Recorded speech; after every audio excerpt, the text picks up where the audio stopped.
Hello everyone, my name is Nasser. In this video I'll talk about writing a conclusion. Remember to like, share and subscribe.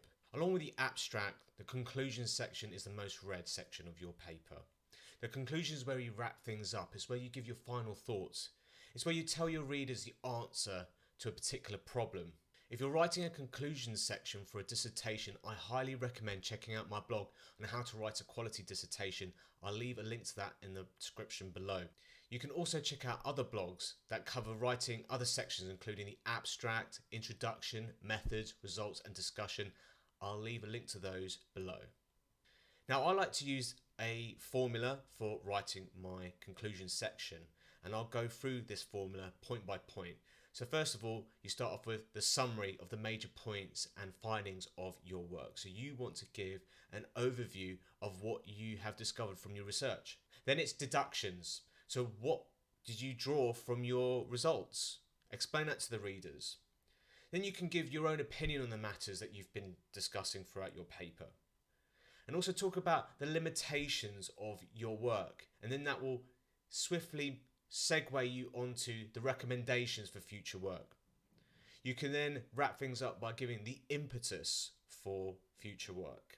I have given an example of how I've used this particular formula to write my conclusion section for an original research article in my blog, How to Write a Conclusion. I'll leave a link to both of those in the description. It's worth checking out to see how the formula works. You'll also find some handy tips in this blog to help you write your own conclusion section, so I highly recommend reading through that blog. The type of assignment determines the type of conclusion.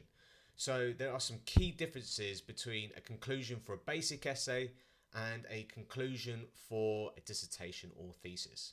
For a dissertation or thesis, you're not supposed to give your personal opinion. You're really supposed to rely on scientific and logical reasoning.